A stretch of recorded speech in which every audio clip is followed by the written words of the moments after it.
चलिए स्टूडेंट्स, अब बात करते हैं एक्सरसाइज 10.1 के 11th क्वेश्चन की। अब तक के लेक्चर्स के अंदर, इससे पहले जो आपने लेक्चर देखे हैं उसमें मैंने 10 क्वेश्चंस का सॉल्यूशन कर दिया है विद पूरे इंट्रोडक्शन के साथ में ये सब किया है। तो अब बढ़ते हैं 11वें क्वेश्चन की तरफ और ठीक ठाक बढ़िया शानदार क्वेश्चन है ये, ठीक है ना। तो क्या कह रहा है जरा बात करते हैं और फिर देखते हैं कौन सी बात इसमें अप्लाई होगी ताकि इसको आराम से हम लोग हल कर सकें, क्योंकि सब बातें हम कर चुके हैं। सिर्फ ये देखना कौन सी अप्लाई होगी। एक रेखा का ढाल दूसरी रेखा के ढाल का 2 गुना है, ठीक है, ओके।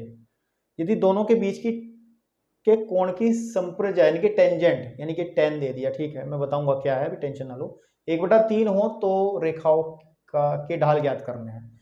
तो चलिए देखो, पहली बात जो है उसी पे फोकस करते हैं। एक रेखा का ढाल, माना रेखा का ढाल, रेखा पहली रेखा का ढाल, हम लोग क्योंकि 2 रेखाएं तो पहली रेखा है ना, पहली रेखा का जो ढाल है, का ढाल जो है उसको मैं बोल देता हूं m है, का ढाल m, तथा जो दूसरी रेखा होगी, दूसरी रेखा का जो ढाल है बेटा, है ना, दैट इज कोल्ड 2m है। क्योंकि सीधी सी बात है, उसने कहा कि एक का ढाल दूसरे का 2 गुना है।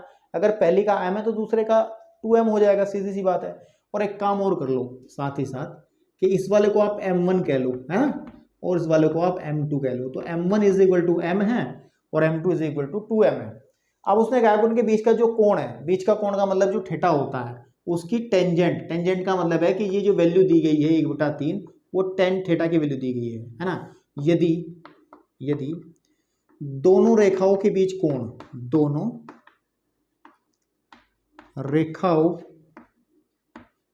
के बीच कोण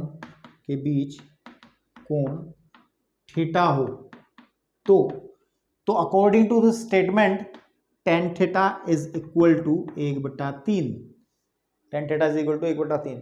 लेकिन हमने क्या करा था, जब हमने इंट्रोडक्शन करा था बेटा, तो हमने पढ़ा था कि अगर 2 रेखाएं उनके बीच का एंगल थीटा हो, that is m1 and m2, इसकी जो ढाल है इस रेखा का वो m1 हो, इस रेखा का ढाल m2 हो, तो उनके बीच के एंगल को निकालने का जो फॉर्मूला है tan थीटा, वो होता था mode of m2 minus m1 upon 1 plus m1 m2 या m2 m1, कोई बात नहीं, एक ही बात है। ये फॉर्मूला लेते थे, है ना। और ये जो थीटा होता था, हमारा जो थीटा निकलता था, ये एक न्यून कोण निकलता था। क्या निकलता था? थीटा क्या निकलता था? एक न्यून कोण, क्योंकि 2 एंगल बनते हैं, आप लोगों को पता ही है। 2 रेखाएं जब एक दूसरे से कट करती हैं तो 2 एंगल बनते हैं। एक एंगल ये बनेगा जिसको हम थीटा कह रहे हैं, एक एंगल और बनेगा। बनते तो 4 हैं, 1 2 3 4, लेकिन आपको पता है कि ये एंगल इसके बराबर होता है और ये वाला एंगल इसके बराबर होता है, शीर्षाभिमुख कोण। तो क्यों इसके चारों के बारे में बात करेंगे, केवल 2 ही के बारे में बात करते हैं कि पहला एंगल ये वाला थीटा, दूसरा एंगल ये वाला फाई। तो जो थीटा है इसको न्यून कोण कहते हैं। जब इस फॉर्मूले को लगा करके और ये मोड लगा करके कैलकुलेट करते हैं, यानी कि जब ये पूरी की पूरी राशि धनात्मक लेकर के चलते हैं, इस मोड का मतलब क्या है कि प्लस वाली चीज आएगी। और आपको पता है tan थीटा का मान प्लस में तब आता है जब हम प्रथम चतुर्थांश की बात करते हैं, यानी कि 0 से 90 के बीच में। और 0 से 90 के बीच में जो कोण आते हैं वो न्यून कोण कहलाते हैं।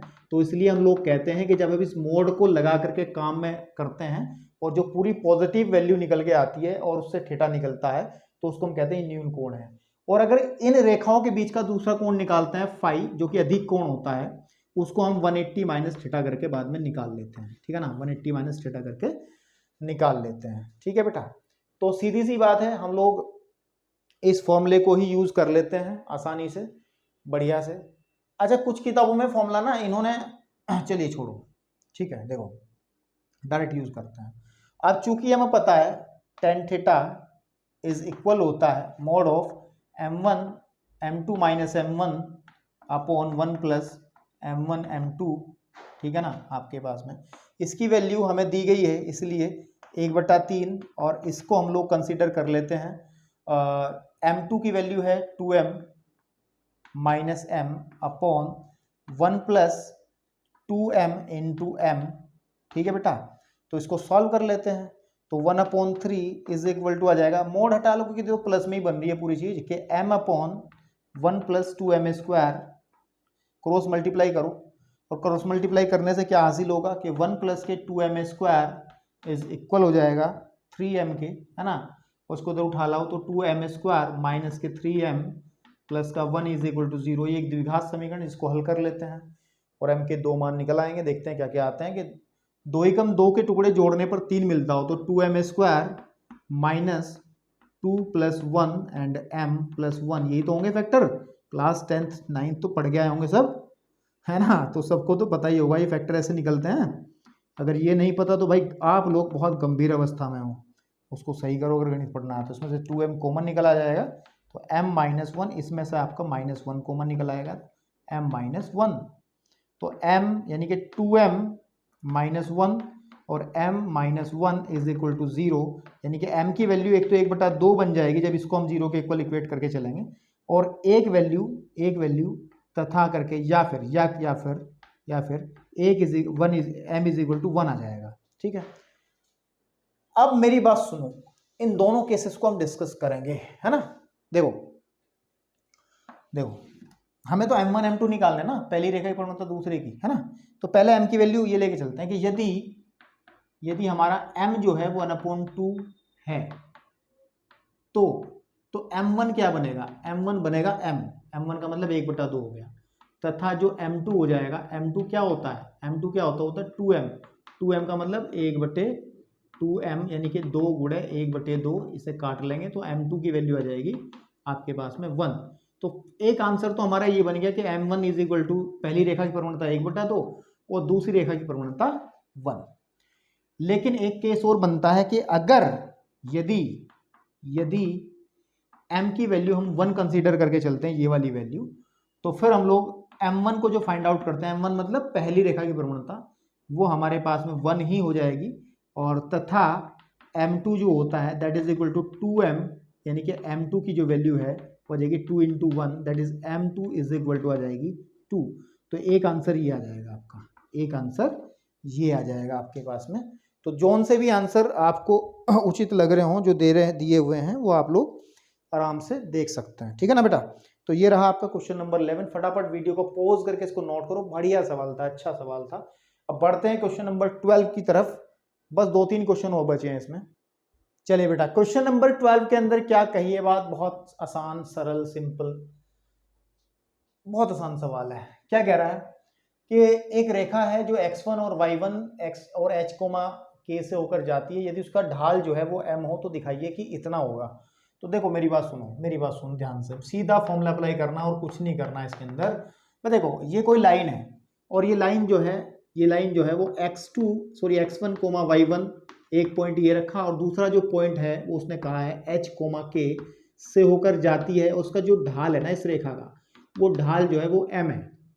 तो ढाल m जब दो बिंदु पता हो कैसे निकालते थे, हमने इंट्रोडक्शन के अंदर बताया था, जब पिछले वाले लेक्चर्स में सब बातें हो गई कि ये x1, y1 and this is x2, y2, और m निकालना हो इस रेखा का तो होता था y2 minus y1 upon x2 minus x1।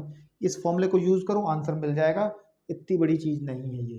तो m इज इक्वल टू आ जाएगा x1 यानी कि k minus y1 upon h minus x1, cross multiply कर लो, m into H minus x1 it should be equal k minus y1। आप देख लो ध्यान से, मैं कुछ कहना नहीं चाहता, अब आप समझ ही गए होंगे, ठीक है ना। तो चलिए बढ़ते हैं क्वेश्चन नंबर 13 की तरफ, ताकि इस एक्सरसाइज को अच्छे से खत्म किया जा सके। चलिए जी, क्वेश्चन नंबर 13 में कहा है कि 3 बिंदु हमारे पास में हैं h, 0, है ना, और a, b, 0, h एक ही रेखा का मतलब संरेख है। इसको ऐसे भी कह सकते थे कि संरेख है। कैसे हैं? संरेख है, कोलिनियर है। तो दिखाइए कि ये प्रूव करना है कि a upon h plus b upon k is equal to 1। बड़ा सिंपल है। देखो सपोज कर लो तीनों पॉइंट्स जो हैं एक ही लाइन पर है, इसको a कह दिया, ये है h, 0, और इसमें हमने b कह दिया यहाँ पर, दैट इज a, b, और एक पॉइंट हमने लास्ट में ले लिया c, और वो है 0, k। जब एक ही रेखा पर होंगे तो सीधी सी बात है कि AB का जो ढाल होगा, है ना, वो बराबर होना चाहिए BC के ढाल का, BC का जो ढाल होगा, है ना। तो AB का ढाल कैसे निकालोगे? फॉर्मूला भी हमने अप्लाई किया था, दो बिंदुओं से जाने वाली रेखा के लिए जब ढाल निकालते हैं तो इसको x1 इसको y1 कह लो, और इसको x2 और इसको y2 कह लो। तो y2 minus y1 b minus 0 upon a minus h is equal to आ जाएगा। सिमिलरली आप bc का ढाल निकालो तो आ जाएगा k minus b upon 0 minus a, 0 minus a। तो सॉल्व कर लेते हैं इसको, तो यह आ जाएगा b upon a minus h, ठीक है, is equal to k minus B upon minus का a, क्रॉस मल्टीप्लाई कर लो, that is minus A B is equal to आ जाएगा a minus H into K minus B, या minus का A B is equal to जाएगा, multiply कर लो अंदर, ए के माइनस ए बी, ए के माइनस ए बी, इसकी इसमें मल्टीप्लाई ए बी आ जाएगा, ठीक है ना, और इसकी मल्टीप्लाई इसमें कर लो, that is equal to minus H K and plus B H, है ना, बी एच। तो माइनस ए बी ये भी है, माइनस ए बी ये भी कट जाएगा। तो देखो ध्यान से, मैं एक काम कर रहा हूँ, इस ए के को और इस बी एच को इधर ले आ रहा हूँ, तो क्या होगा देखो, माइनस का ए के माइनस का बी एच, है ना, इज इक्वल हो जाएगा माइनस का एच के, और पूरी इक्वेशन को मैं माइनस से भाग कर रहा हूँ या माइनस कॉमन निकाले काट दे रहा हूँ, तो ए के प्लस बी के इज इक्वल टू एच के। इस एच के को ना देखो बटे में बराबर चाहिए 1, और 1 कब आएगा जब इसको हम बटे में ले आएंगे, तो ए के प्लस बी के अपॉन एच के इज इक्वल टू 1, अलग अलग कर लो, ए के अपॉन एच के प्लस बी एच है ये, बी एच है ये, बी एच अपॉन एच के इज इक्वल टू 1, के से के कट जाएगा और एच से एच कट जाएगा, तो A upon H plus B upon K is equal to जाएगा आपके पास में 1 के। तो दैट्स ऑल ओवर, ये क्वेश्चन था। पढ़ते हैं लास्ट क्वेश्चन की तरफ ताकि इस एक्सरसाइज को खत्म कर दें यार। चलिए भैया इस एक्सरसाइज के लास्ट क्वेश्चन की तरफ बढ़ते हैं। एक चित्र सा दिया है ना, घबराने वाली कोई बात नहीं, बहुत आसान है। कह क्या रहा है, पहले पढ़ो। जनसंख्या और वर्ष के निम्नलिखित लेखा चित्र पर विचार करिए। ठीक है, विचार कर रहे हैं, बता रहा हूँ क्या है, पढ़ लूँ पहले क्या कह रहा हूँ। विचार कीजिए और रेखा ए बी की ढाल ज्ञात करो और इसके प्रयोग से बताइए कि वर्ष 2010 में जनसंख्या कितनी होगी। देखो सुनो, जो ग्राफ बना है उसमें इन्होंने एक्स एक्सिस पे जो लिया है, इस एक्स एक्सिस पे लिया है वर्ष, और वाई एक्सिस के ऊपर इन्होंने ली है जनसंख्या, वो भी करोड़ में। ठीक है, 1985 में देखा जाए, 1985 में जनसंख्या जो है वो 92 करोड़ है। अगर इसको देखा जाए इसके कोरस्पोंडिंग 1985 में, अगर इसके हम वाई एक्स पे देखें कितना ये पॉइंट्स है, हमारा ये पॉइंट बता रहा ना, 1985 में 92 करोड़ जनसंख्या है।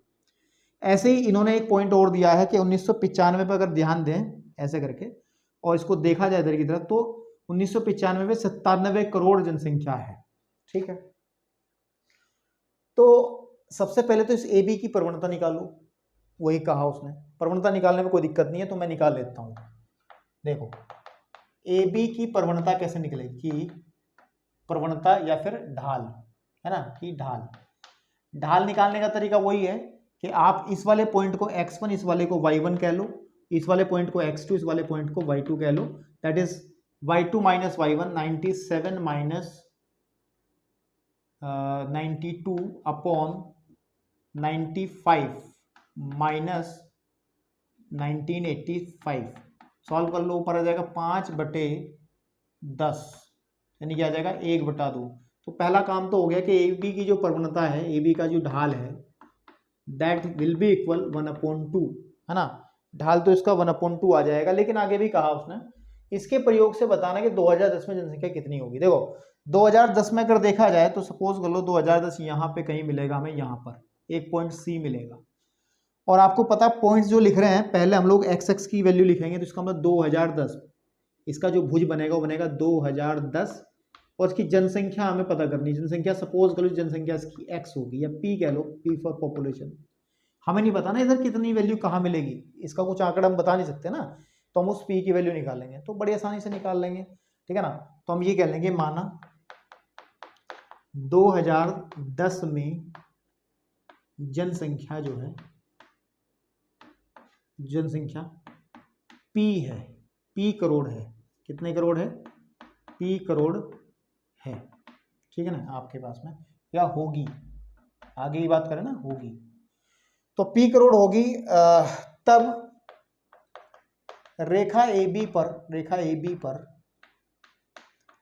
एक बिंदु C कौन सा, जो 2010 P है ना होगा, ये होगा ही होगा। अब मेरी बात सुनो, फिर वही बात, तीनों एक ही लाइन में होंगे, है ना, तीनों एक ही लाइन में होंगे, तो जो AB की प्रवणता वही BC की प्रवणता होगी, है ना। इस पॉइंट को अगर मैं C कह दूं तो आप क्या निकालो, अब आप निकालो, अब चित्र से हम निकालते हैं BC की प्रवणता, BC का ढाल या प्रवणता का, वो बात एक ही है, दैट विल बी इक्वल। इस केस में हम लोग क्या करेंगे, इस वाले केस में हम x1 y1 इसको कह लेंगे और x2 और y2 इसको कह लेंगे। सीधी बात है, P माइनस 97 अपॉन 2010 माइनस 1995, मेरे भाई आ जाएगा P माइनस 97 अपॉन 15, ठीक है ना, 15 ही तो होगा आपके पास में, बिल्कुल 15 ही होगा, है ना। तो अब अगर हम देखें ये वैल्यू जो है वो किसके बराबर होनी चाहिए, 1/2 होनी चाहिए, है ना, क्योंकि एक ही लाइन पर है, इसका मतलब P माइनस, तो यहाँ लिख भी सकते हैं कि BC का जो ढाल है, BC की ढाल जो है बराबर होगा AB का ढाल, इसका मतलब P minus 97 upon 15 should be equal 1/2।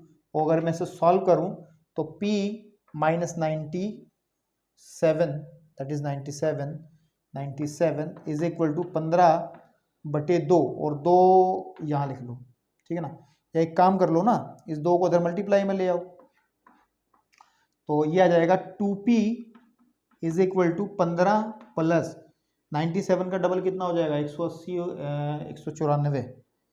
194 ही तो हो जाएगा, है ना, 194